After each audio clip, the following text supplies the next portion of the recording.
Hi Internet, and this is a tour of my bookshelves.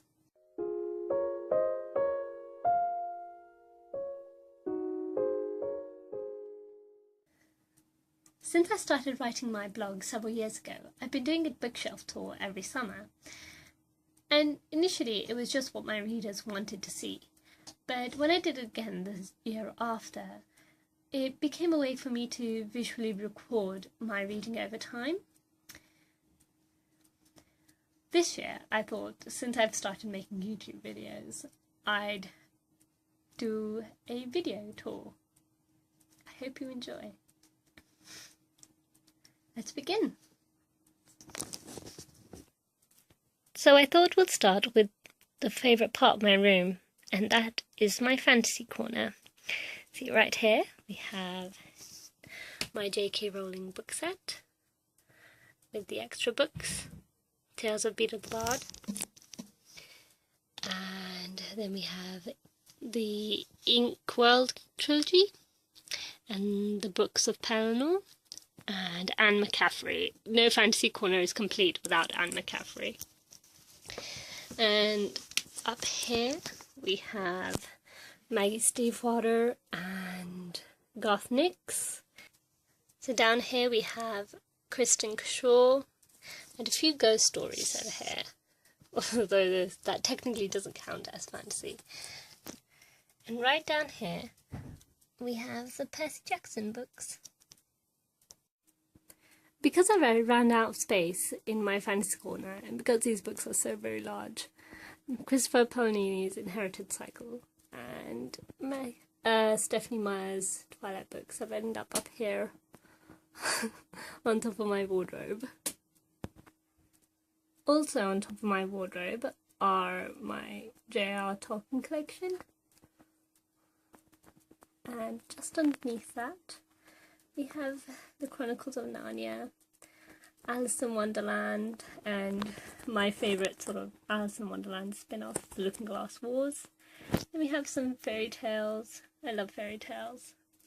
And moving here we have Jules Verne and Peter Pan, The Princess Bride, The Once and Future King, and Merlin, The Lost Years. Just underneath that, I have my original shelf. Once upon a time, I was able to house all of my books in this one shelf until disposable income meant that my book collection spilt to all the other corners of my room. Now this just holds my favourite classics.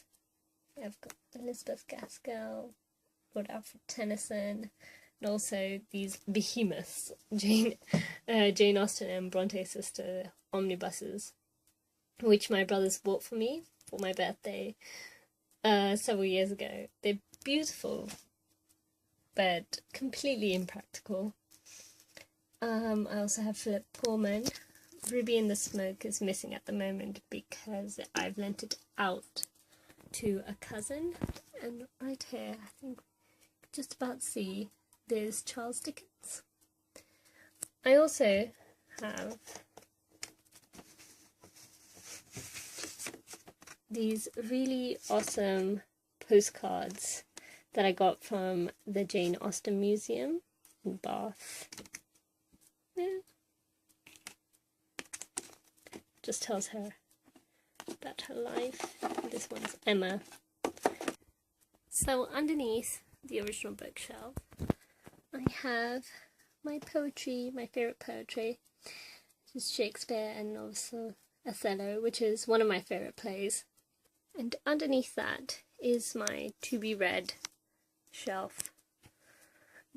See, I've got some sci-fi, dystopian and other genres. These are books that I still need to read. So behind my to be read shelf are books that I couldn't really find anywhere else to put. There are a whole bunch of different genres, like contemporary fiction here, sci-fi here. I don't know what Hugo counts as. The invention of Hugo Cabaret. And I've got some poetry here that wouldn't some poetry here that wouldn't fit on my poetry shelf. And then over here I have my historical fiction. So, oh, well, the Holocaust is non-fictional, but it's about World War II anyway. So all of these are about World War II. And Falling Leaves is an autobiography, and To Kill a Mockingbird up there. And next to that, I have all my non-fiction books. Residuals left from my years at med school. Things that I think might still come in handy. And up here, oh, can't see that, but up here is my bookmark collection. Most of these I've made myself, but I've got this one. This one's quite beautiful. This one is from the National Gallery, and this one I made myself, but that's signed by Maggie Stiefwater. And there's some really nice book depository ones. This one, probably one of my oldest. I got this one at Hampton Court when I went as part of a class trip years ago. And my best friend and I went to Hatchard's a couple of years ago, and it is the oldest bookshop in London. It was established in 1797, and they are the official book providers to the Queen. And then just here on my window is my Muslim writers shelf. Behind my curtains I've got Persepolis that I reviewed not too long ago.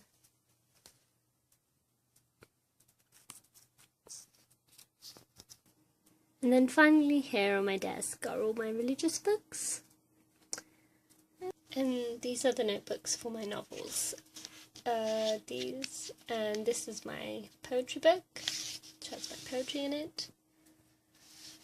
And yes, that's the Sorting Hat, sitting on a copy of Hogwarts: A History beside a potion book. And then just above that is a painting I made a few months ago, and I haven't found a place to put that yet. And above that, oh look, it's me in my antique mirror. Which means that this is the end of my bookshelf tour. I hope you enjoyed that. I know that I did. I'll probably do another bookshelf tour next summer, but I don't know if it'll be in the form of a video. We'll see. Depends on how much my bookshelves have altered by then. Oh, and Eid Mubarak to all my brothers and sisters in Islam. Until next time, bye!